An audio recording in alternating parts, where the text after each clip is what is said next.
여러분 안녕하십니까? 광주 MBC 뉴스데이 시작합니다. 먼저 오늘의 주요 뉴스입니다. 광주 안디옥 교회와 성인 오락실을 중심으로 한 코로나 확산이 계속 이어지고 있습니다. 정부 방침에 따라 광주에서도 거리두기가 설 연휴까지 계속됩니다. 보성군이 가족이 코로나19 밀접촉자로 분류됐음에도 군청에 이 사실을 알리지 않고 확진 판정을 받은 공무원을 직위에서 해제했습니다.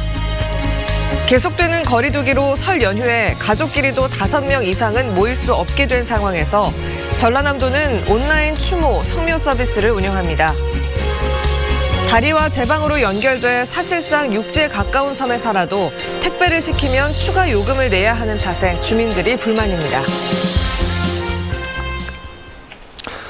성인 오락실을 중심으로 한 집단 감염이 34명에 이르고 또 광주 안디옥 교회 교인을 시작으로 하는 확산도 계속되고 있습니다. 이처럼 곳곳에서 집단 감염이 발생하면서 1월 한 달 동안에만 광주에서 700명이 확진됐습니다. 우종훈 기자가 취재했습니다. 교인을 중심으로 집단 감염이 이어지는 광주 안디옥 교회에서 코로나19 확진자가 8명 더 나왔습니다. 안디옥 교회에서 운영하는 선교원에 다니던 이들로 아이들과 이들의 가족이 포함됐습니다. 현재까지 광주 안디옥 교회 관련 확진자는 94명까지 늘었습니다. 광주 북구 성인 게임장을 중심으로 한 코로나 확산도 줄지 않고 더욱 늘어나고 있습니다. 지난 27일 첫 확진자가 나온 이후 방문객과 직원 등 34명이 확진 판정을 받았고 이곳저곳 게임장을 옮겨 다니는 방문객 특성 때문에 확진자가 나온 게임장은 4곳으로 늘었습니다. 광주시는 감염 경로도 파악되지 않고 검사를 회피할 것이 우려돼 1월 1일부터 광주 156개 성인 오락실에 방문한 이용객이나 직원들은 모두 진단 검사를 받으라고 행정명령을 내렸습니다. 오락실 자체도 지역별로 좀 밀집돼 있을 뿐만 아니라 오락실을 이용하시는 분들도 A 오락실, B 오락실 이렇게 옮겨 다니시는 분들이 있는 걸로 봐서 교회의 대면 예배를 금지시킨 광주시 행정명령도 오는 10일까지 이어집니다. 사회적 거리두기 2단계 방역 지침은 설 연휴까지 2주간 더 연장됩니다. 이에 따라 직계 가족일지라도 주소지가 다르면 5인 이상이 모일 수 없습니다. 광주시는 한 달간 확진자가 700명에 달한다면서 방역수칙 준수를 당부했습니다. 강화된 방역 조치에도 확진자가 감소하지 않을 경우에는 2.5단계도 검토하겠습니다. 광주시는 코로나로 피해를 본 시민을 위해 민생 안정대책을 준비하는 한편 확진 사실을 통보받고도 무단 이탈한 광주 TCS 국제학교 관련 일부 확진자들은 수사 의뢰하는 등 엄중히 조치하기로 했습니다. MBC 뉴스 우종훈입니다. 보성군이 광주 안디옥 교회를 다녀와 코로나19 감염 가능성이 있었지만 이를 알리지 않고 있다가 확진된 공무원을 직위에서 해제했습니다. 보성군에 따르면 인사위원회는 광주 안디옥 교회를 방문한 가족이 밀접촉자로 분류됐지만 이를 알리지 않고 근무하다가 지난 28일에 확진 판정을 받은 공무원을 복무 지침을 어겼다며 대기 발령 조치했습니다. 다행히 추가 확진자는 나오지 않았지만 이 직원의 확진 판정으로 공무원 접촉자 전원이 검사받고 하루 동안 군 청사가 폐쇄됐었습니다. 도내 장사시설들이 설 연휴 기간 코로나19 확산 예방을 위해 온라인 추모, 성묘 서비스를 운영합니다. 온라인 서비스는 한국장례문화진흥원의 이하늘 온라인 추모, 성묘 서비스 누리집을 통해 다음 달 10일까지 신청할 수 있으며 고인의 안치 모습을 사진으로 제공받고 차례상 차림, 지방 쓰기, SNS 공유 등 다양한 기능을 제공합니다. 현재 전남에는 봉안시설 40곳, 자연장지 19곳, 공설묘지 38곳, 장례식장 130곳이 운영 중입니다.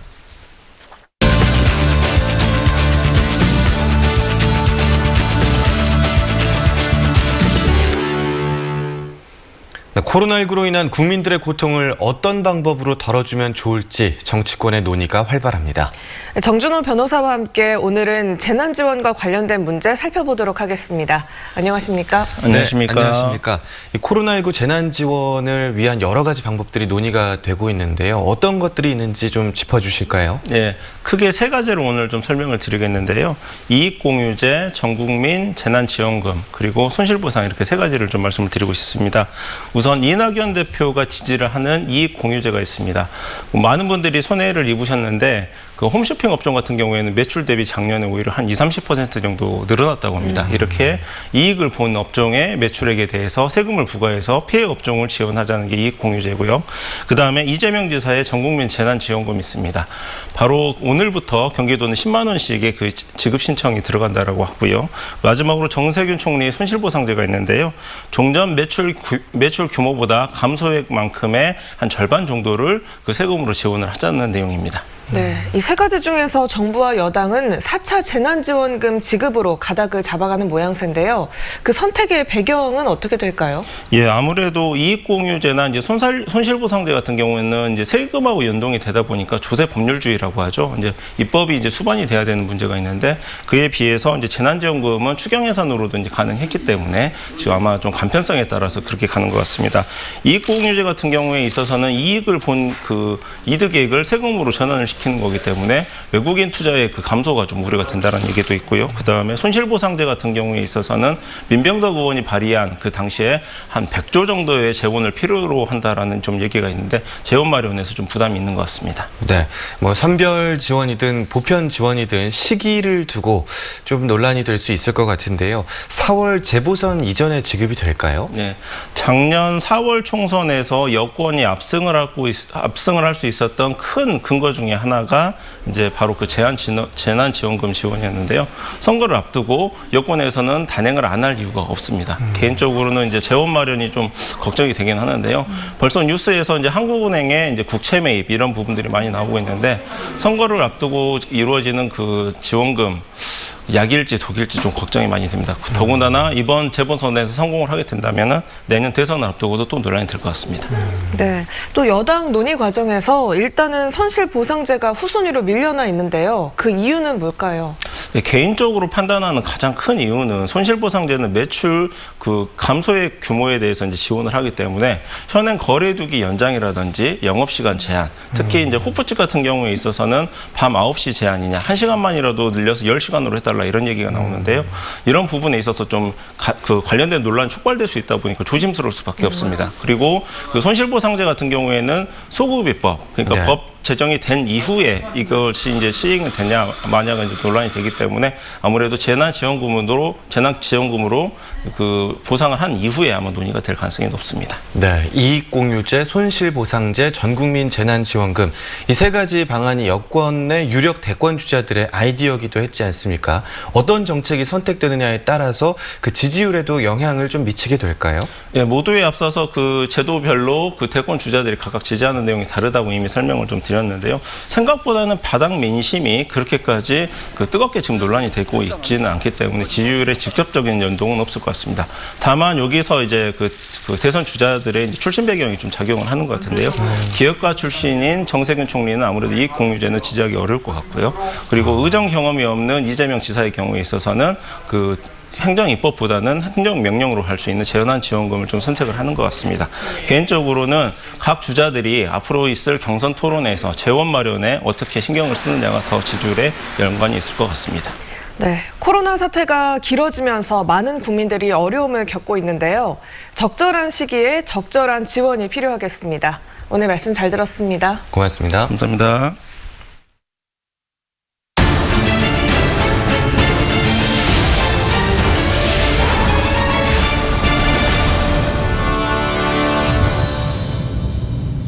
섬 지역 주민들은 택배를 시키면 추가 배송비를 내고 있습니다.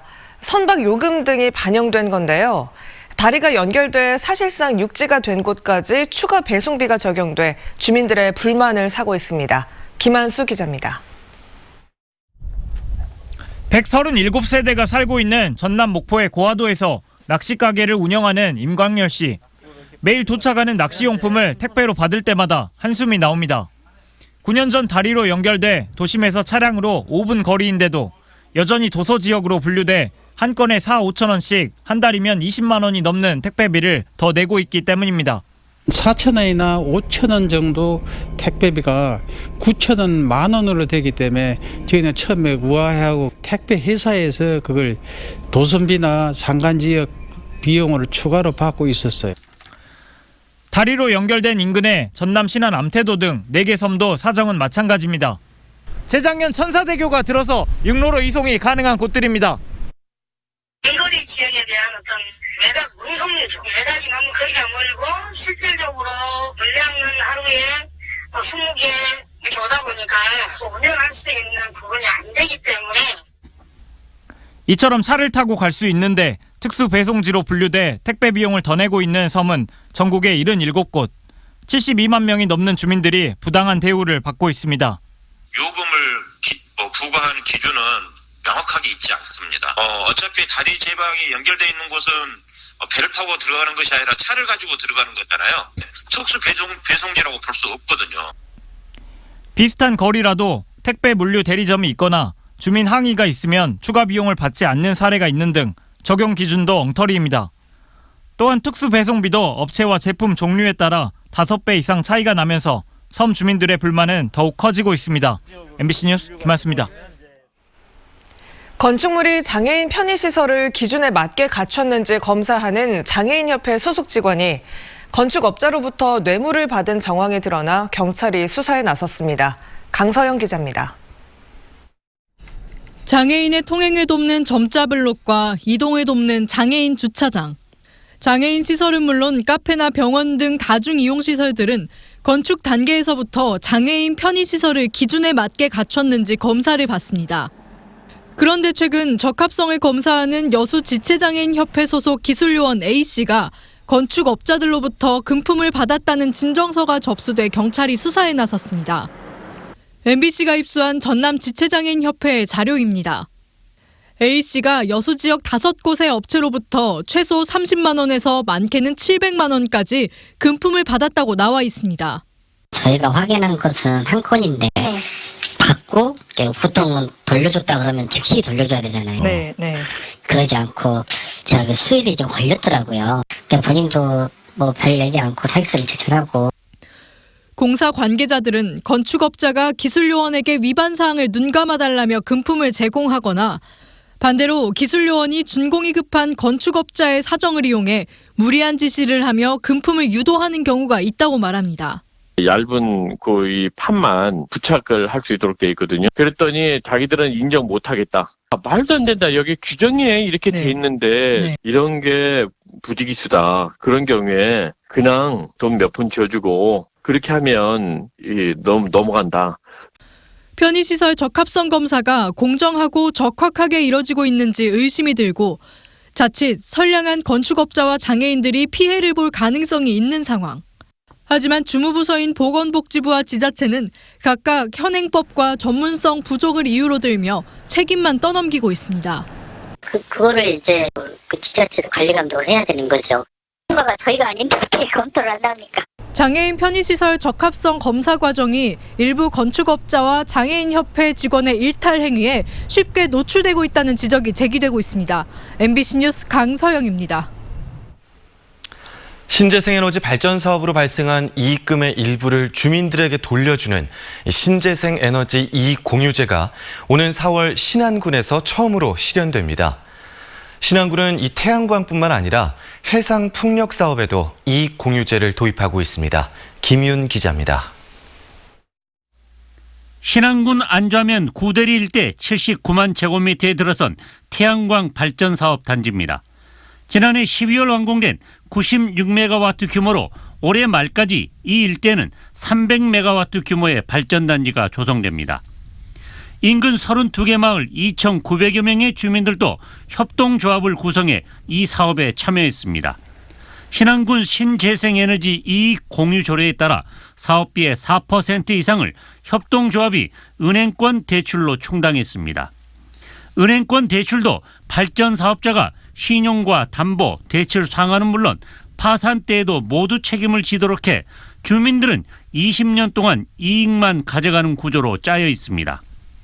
안자도 주민들은 96메가와트 기준으로 오는 4월부터 한 사람이 분기에 최고 30만 원, 연간 120만 원의 현금을 가져갈 수 있을 전망입니다. 엄청난 도움이 되죠. 주민들한테. 이게 한 사람한테 그렇게 준다는데. 안자도를 시작으로 신안군에서는 올해 모두 4개 섬주민 7,400여 명이 이 같은 혜택을 볼 예정입니다. 그것을 필두로 앉아 자라도 지도 4억도가 올해 안에 돌아가게 되는데 그 전체 우리 신안군 주민의 20% 가량. 신안군은 앞으로 조성될 1.8기가와트 태양광 발전 사업과 8.2기가와트 해상풍력 사업에도 이 같은 방식을 도입해 주민 소득을 늘려나갈 방침입니다. MBC 뉴스 김윤입니다. 광주시가 올해 도시공간을 조성할 때 시민 공감과 광주다움의 가치를 우선하기로 했습니다. 광주시는 올해 도시재생 10대 역점 시책을 발표하고 대규모 사업의 수요자가 중심이 되도록 시민과 2040 광주 도시 기본계획을 수립하고 탄소 제로 실현을 위해 친환경 건물을 짓는 등 시민이 체감할 수 있는 도시재생 사업을 하겠다고 밝혔습니다. 이외에도 올해 역점 시책으로 광주역 인근 도심 재생 사업, 상무지구 일대 도심 융합 특구 조성 등도 포함되어 있습니다. 광주시가 김대중 컨벤션 센터 제2전 시장 건립을 위해 재정 타당성 조사를 의뢰했습니다. 광주시는 지난해 12월 산업통상자원부 전시산업발전협의회 심의회 통과한 이후 김대중 컨벤션 센터 제2전 시장 건립을 위한 지방재정 투자사업 타당성 조사를 행정안전부에 의뢰했다고 밝혔습니다.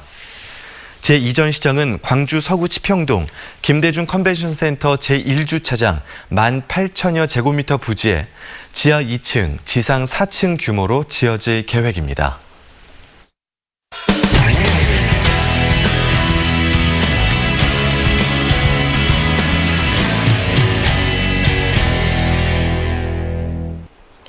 대구시와 경상북도가 추진하는 행정통합은 통합을 왜 해야 하는지, 하게 되면 어떤 장단점이 있는지 제대로 알려져 있지 않습니다. 그런데도 주민투표와 통합정부 출범까지 최종 일정이 제시돼 월권 논란까지 불거지고 있습니다. 대구 MBC 조재한 기자입니다. 대구 영북 행정통합 공론화위원회가 마련한 로드맵입니다. 당장 다음 달 초 1차 시도민 의견을 확인하고 2달 뒤 4월 초에는 수기 공론조사를 합니다. 대구시청사 이전을 결정할 때처럼 주민 대표를 뽑아 며칠간 합숙하며 최종 의견을 수렴한다는 겁니다. 그 뒤로 행정안전부에 통합을 건의하고 빠르면 7월 주민투표로 통합을 결정합니다. 내년 6월 지방선거에서는 통합단체장 1명을 뽑아 통합을 완료할 계획입니다. 원래 계획을 2달씩 연기한 일정인데 공론화 과정뿐 아니라 최종 통합 완료까지 일정을 제시하고 있어서 과속에 이어 월권 논란도 불거지고 있습니다. 처음부터도 이거는 공론화위원회이기 때문에 우리는 이거는 통합추진위원회가 아니다, 이렇게 선을 그었어요. 그런 이제 로드맵이 나와 있어서 이런 거는 좀 우리가 공론화위원회에서 하는 거는 좀 안 맞다, 이렇게 사실 의견도 내고 있습니다. 일사천리로 진행되는 통합이지만 광역자치단체 통합은 법적 근거조차 마련돼 있지 않습니다. 현재는 지방자치법을 보시면 이제 기초지자체의 패치 분합을 전제로 이제 규정을 하고 있거든요. 이번에 만약에 한다고 하면 대구 영북이 처음인 사례다 보니까. 대구시와 경상북도의 통합이 시도민의 의견은 무시된 채 미리 정해놓은 결과와 일정에 따라 밀어붙이고 있지는 않은지 통합에 따른 장단점은 물론 절차까지 보다 깊이 있는 논의와 검증이 필요해 보입니다. MBC 뉴스 조재한입니다. 전라남도가 화훼농가 돕기 운동에 나섰습니다. 전남도는 사회적 거리 두기로 연초 졸업식과 입학식 등 각종 행사가 축소되면서 화훼 농가들이 어려움을 겪자 도내 공공기관과 유관기관 등을 대상으로 1테이블 1플라워 운동 등 소비 촉진에 나섰습니다. 한편 전남의 화훼 산업은 764헥타르 면적에서 연간 6,900만 본의 꽃을 생산해 132억 원의 판매고를 올리고 있습니다. 다음은 희망 2021 나눔 캠페인에 성금을 보내주신 분들입니다. 장성군 남면 분향 1, 2에서 33만 원, 분향 1, 2에서 20만 원, 분향 3, 2에서 30만 원, 분향 4, 2에서 52만 원, 녹진 1, 2에서 20만 원, 녹진 1, 2에서 12만 5천 원, 덕성 1, 2에서 20만 원, 덕성 1, 2에서 20만 원, 덕성 3, 2에서 15만 원, 마령 1, 2에서 15만 원, 마령 1, 2에서 15만 원, 마령 3리에서 10만 원, 평산 1, 2에서 15만 원, 평산 1리에서 30만 원, 행정 1, 2에서 30만 원, 행정 1리에서 10만 원, 월정 1, 2에서 10만 원, 월정 1리에서 15만 원, 월정 3리에서 15만 원, 삼태 1, 2에서 20만 원, 삼태 1리에서 15만 원, 월국 1, 2에서 15만 원, 월국 1리에서 15만 원, 월국 3리에서 15만 원, 녹진 1리 선재혁 씨가 10만 원, 장성군 진원면 진원 1리 송세근 씨가 10만 원, 선적 1리 덕친마을 남기록 이장이 20만 원, 진원면 선적 1리 덕천마을 주민들이 23만 원, 산정마을 주민들이 20만 원, 삼서면 수영 1리 주민들이 10만 원 보내주셨습니다. 성금을 보내주신 분들께 감사드립니다.